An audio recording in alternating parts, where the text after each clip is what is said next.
Whether you currently live here in the Greater Milwaukee area or you are researching the Milwaukee market because you're thinking about moving here and you're looking for some level-headed information about our local real estate market, you came to the right place. My name is Marcus Auerbach. I'm a local real estate professional with Keller Williams and with a team here in the Milwaukee area. And this is the November market update for 2024. Of course, I'm recording this a few days after the presidential election, and I'm sure we can all agree it's good that it's over with and the text messages, phone calls and advertisings have finally stopped. But we have to look at what does this mean now for our local Milwaukee real estate market and take a look at the data. And that's what I want to do today. We're taking a look at what can we expect for pricing, what's going to happen with mortgage rates, with inventory, where's our local market going. And we're also taking a quick look at what were the impacts of the NAR settlement. Before we get there, let's take a quick look at the latest numbers right out of MLS. First of all, inventory is up again. Not a surprise if you have been following me. Over 4,000 units on the market. That's up 27% from last month. And that really changes the dynamic of the game, both for buyers and for sellers. For buyers, this is really a relief because you actually have some choices. Sold units is relatively low again. Part of that is clearly attributed to the presidential election because leading up to an election, we always see the market freeze. People just want to wait for the outcome of the election before they're making their move. So this is very typical, only less than 1,900 units here. Days on market have increased as well. So we're seeing a slower velocity from a real estate agent's perspective. This is much appreciated. It was really a neck break speed over the last few years with 5 days on market. So seeing this going up every month a little bit, now we're at 10 days. This is a much more reasonable velocity for the market and really helps everybody, I think. Median prices are up again, 337 now for a median priced home here in southeastern Wisconsin, and that's up 12.1%. I would take that number with a grain of salt. I would say that is an outlier. We've seen more higher priced homes selling in October, but I think for the total year result, we will settle down to more something like around 6.5%, 7% overall price increase for this year. So take this 12% with a grain of salt. That is an outlier. But nonetheless, home prices have increased over the last 5 years. More than $100,000. So if you do the math, average homeowners have picked up about $2,000 every month since October 2019. So that creates a lot of equity in the market. What are some of the trends that we've seen? I keep watching the market for what is the outcome from the NAR MLS settlement we had earlier this year, and that is changing how real estate agents are paid. We'll talk about it at the end of this video a little bit more in detail. I got some very interesting data for you, but overall, not much has changed. We haven't seen a reduction in home prices. We haven't really seen a change in commission. So, on the highest level, you can say not really a big impact on the market, but I'll have some details for you. We have still seen in the last weeks multiple offers. I've participated personally in a few of them, both on the listing side as well as on the buyer side, where we have seen a really hot competition, but it's not the norm anymore. So the majority of the deals are not going multiple offers competitive. And you can see that also in the data with the slower pace that we have here. New listings are also slowing down ahead of Thanksgiving, so that's coming up in 2 or 3 weeks. And with that, our listing season is slowly coming to an end. A lot of people that want to sell their house will hold off and wait until spring for that. So typically around Thanksgiving, new supply really starts to come down and we don't see that many new listings coming on the market. At that point, inventory is mostly what has been on the market already before. And we're seeing home prices are a lot more negotiable than most of 2024. So if you have been buying in September and in October, that was definitely a good move. We have scored some fantastic deals for buyers where we're able to negotiate actually quite a bit in the spring market. This would not have been possible. We closed 7 deals on the buyer side, listed 5 properties in October. So we've been pretty busy here as a team, and we're seeing quite a bit of flexibility in the market. And home inspections are back, which is really great because when the market was hyper competitive, if you wanted to get a house, there was a more than 50% chance that you had to write your offer without a home inspection in order to be the winning offer that is selected by the seller. Of course, sellers will always, do what's best for them, and not having to deal with an inspection is always a plus for a seller. So now the competitiveness is coming down. We're seeing more and more home inspections, and that's great. I know a little bit about what to look for at a home. I've been remodeling homes for the last 15 years. I've written a lot of checks to contractors. I'm also an engineer by trade, so I know what to look for when we're looking through a house. And it's always better to know it before you even write an offer. You already know what's going on with the major things. But it's still good to have a home inspection in there so you can find all these little details that you just cannot catch at first glance when you're walking through a house. So it's great that we have home inspections back and we can include it in offers. Inventory is rising to a 12 months high. Take a look at the blue line here. This is total inventory. We're over 4,000 units. For the last 4 years, we haven't seen inventory on that level. We have been down to under less than 2,000. And if you have been a buyer in that time period and inventory has more than doubled, it really feels like the floodgates have opened and there are a lot more choices. So really good news for buyers. From a seller point of view, take a look at the red line. We had relatively stable supply all of summer, and it's holding stable here even into October here. We had still 2,500 new listings coming into the market. Clearly that is dropping off now in November and in December, and we'll probably see a pattern that is following what we have seen earlier this year. But it really has changed the dynamic of the market. If you've been following my channel, then you have seen this coming. This has been a very stable trend. Usually I don't like paying attention to something that happens just 1 month. But if you see it for 2, 3, 4 months, then you really know the market is turning and changing in that direction. So also for 2025, I think overall we are going to see a slower velocity, still a seller's market, but slower velocity and a little bit more inventory and more choices for buyers. Competitiveness has started to ease. If you're not familiar with this, if this is first time on the channel, let me quickly introduce you to this. This is the sold to list price ratio. So this basically tells you how much over or under list price buyers ended up negotiating and paying. And we have been most of the summer season, peak season here around 101, 102% sale to list price ratio. So that means the winning bid, the winning buyer ended up paying 1 or 2% more than the seller was originally asking. Of course, that's part of a marketing strategy. When you price your property a little bit more on the aggressive side, you get a much stronger response from the market. And in many cases, we've seen offers going 5 or 10% over list price during spring and summer season. And as expected, this has been coming down nicely. We will think that this trend is going to continue into the rest of November and into December, even into January, before it's going to go pick up again. The caveat on this is, so if you think that you can negotiate more this time of the year, you're absolutely right. But the caveat on this is that the deals that you're able to find out there, the listings that are able to find out there are probably overpriced. Because that's the reason they haven't sold. So you need to negotiate more in order to bring them down to realistic fair market value. That's the reason. And also your choice of inventory might be a little bit smaller because it's just inventory that is not brand new. It's stuff that has been sitting, that didn't find a buyer, that's been kind of picked over.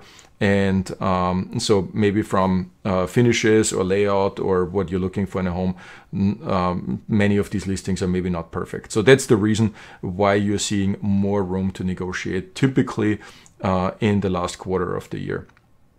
Let's take a look what we can expect for home prices. So I did do some research to see what happened to home prices in the years following an election over the last, more than 30 years now.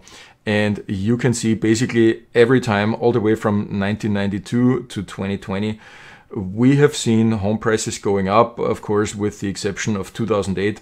which was really an outlier because if you remember, we had the subprime mortgage crisis, and there were forces at play that were totally overriding the dynamic that you have always from a presidential election. But other than that, we have seen home prices going up every single year, and I think that is probably also a safe bet for next year. And there's multiple reasons for that. First of all, let's take a look on how the seasonality usually works. So here you have in blue the median list price. So this is what sellers are coming to the market with, what sellers want. And you have here spring from this year and going into the summer season. So the sellers were leading. They were setting their list price out there, and then basically the buyers didn't want to agree. They're like, hey, I don't want to pay that much as what you're asking. And but in the end, they have no choice. They were along for the ride. And then you can see by the end of the summers that two curves are kind of merging. So there is somewhat an agreement on what fair market value is. And I think we are going to see that type of dynamic again this year in the spring market. No doubt the sellers will be leading with the list prices, and the buyers will, to some extent have to come along. We're going to have more inventory, so that is going to change the dynamic a little bit, and maybe bring these two curves closer together, but I don't think it is enough to really flip the script upside down. What are the national forecasts? So we have here the latest data actually from election day 11/5. And you have here the forecasts for home price appreciation for 2025 from Goldman Sachs, Wells Fargo, Fannie Mae, the home price expectation survey. Those are 100 leading economists that are contributing there. Morgan Stanley, Zelman and Associates, the National Association of Realtors, Mortgage Banking Association, Freddie Mac, and Moody's. And if you take the average of all of them, then they're expecting a 2.5% increase in their modeling for 2025. My take on this is we had a similar expectation this year for the national market. This is the national market. Milwaukee had outperformed this market. We have seen in percent a higher increase in home price appreciation. You've just seen the data here on the first slide that I had. And I think we're going to see a continuation of this trend also next year. So if you're wondering if we might see a market crash, nobody is really seeing that on the radar. There's nothing on the radar, either from the election nor from any economic factors that could really contribute to this from what we know today. So we should see a good amount of appreciation next year. And Milwaukee for the last years, tends to be higher in percent than the national average. All right, what's going to happen with mortgage rates? Before we go into mortgage rates, let's take a look into what the Fed is doing, because we have seen Jerome Powell announce another rate cut here on Thursday of this week. We dropped down 0.25% here. You can see this at the end of the chart. This is the second time the Fed is dropping rates, and that is coming basically after a little bit more than a year of holding steady. But when you look at this chart, you can see here inflation. So there's different indicators how we measure inflation. Green is the CPI. And you can see inflation was ramping up, really peaked at almost 9%. That was about, in the beginning, the Fed said, don't worry about it. This is transitionary. If you remember, they were kind of ignoring it for a while, but then they couldn't any longer. They started ramping up the federal funds rate here rather quickly. They have never done this in the history so fast and, with such a big increase. It got a few local banks in trouble. We've seen a few banks go upside down because the lending environment changed so fast that it got them in trouble. And they were successful in getting inflation down and cooling off the economy. So they have a dual mandate. They need to keep unemployment rate in a reasonable range, and they need to keep inflation in a reasonable rate. And they are targeting 2%. So we're not quite there yet. That's the reason why they have not made any changes for over a year. They've held steady on a relatively high interest rate, and now they have cut it twice as they're getting more confidence. Once was before the election and one time was now after the election. And the general consensus is that we will see the federal fund rate dropping a few more times next year. The interesting thing is this does not have much to do with mortgage rates. So the federal funds rate will impact on what you're paying on a car loan. It will impact what you're paying on a credit card. but the Fed does not set mortgage rates. The president does not set mortgage rates. We're going to take a look into that in just a second here. So where are rates currently? 30-year fixed rate jumped up here in the last 2 weeks. We're getting back into almost 7% territory. And quite frankly, I would not be shocked if we're breaking into 7% here in the next few weeks. Here's the latest forecast for 2025 as of November 5th. So this is really fresh data from Fannie Mae, the Mortgage Bank Association, Wells Fargo, and the National Association of Realtors, how they're seeing rates for 2025. Everybody's thinking rates are going to go down. If you compare this with a month ago, they have all adjusted their forecast up a little bit. So they've gotten a little bit more careful, but they're still thinking we're going to see high 5s, low 6s next year, generally lower mortgage rates, but rates have been trending up. The lowest I've seen in Milwaukee last week was 6.5%. And when these forecasts were created, they haven't really seen the latest increase that we had in the last couple weeks here. I put this in here as a pink line. So it will be interesting to see next month how they are all going to adjust their forecast and how they're responding on this recent increase that we have seen in mortgage rates. Like I mentioned earlier, the Fed is not controlling the mortgage rates. The government is not controlling the mortgage rates. This is really coming from the markets. And I get so many questions about this. So let me quickly give you a very high level explanation is who is setting actually mortgage rates. It is not the Fed, it is actually set by investors in the bond market. So you can, as a large scale investor, invest in US Treasury bonds, you can invest in mortgage-backed securities. And the 30-year fixed rate mortgage follows usually the 10-year Treasury bill. Why is that? Why does it follow the 10-year bill? Because on average, people are buying a new house every 10 years. So on average, a mortgage lives for about 10 years. So if you're investing your money, if you have a few $1 billion, then you can decide if you want to invest in a 10-year US Treasury bill or in a 10-year or in a mortgage, and that comes out to about 10 years. So you're looking at the risk profile, and of course mortgages are a little bit more risky, perceived more risky than investing money with the US government. That's the reason why the mortgage rates is trailing the 10-year Treasury, but it's usually about 1.72% higher than the US Treasury. That's that risk premium, because there could be more of a risk with the US housing market than with the US T-bill. So when you look currently on what's happening with mortgage rates, this is what's happening with the 10-year T-bill.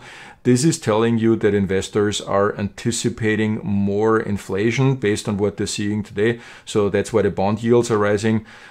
If you want to, I can go more into what's called the yield curve. For the longest time we had an inverted yield curve. Now we have kind of a, weird yield curve. It's U-shaped. So the market is trying to figure out what to do with that. If you want me to go more into those details, please put a comment below, and then I can expand on that issue. But I don't want to bore you with that. So the market currently doesn't really know what the future of the US economy is going to hold. I think that's the biggest takeaway here. And uncertainty always creates, a higher risk profile, and that's why we're seeing mortgage rates currently going up, contrary to the Fed that is currently cutting rates. Let's take a look on a completely different topic. What has happened with the NAR settlement and with the implications on the real estate market? Like I mentioned earlier, real estate prices have not really come down. Some politicians have been talking about this. This would be help prices come down. We haven't really seen that, and we also haven't really seen the market change. So for the most part, buyers' agents are still being paid by the seller. And I have gotten a piece of data here. Thanks for that to Ethan Brooks. He's with Fairway Mortgage. Very smart guy. I put his phone number on here. So if you're looking for a mortgage lender, Ethan is definitely worth talking about. And he supplied this piece of information, which I wanted to share with you, because I think it was really very insightful research.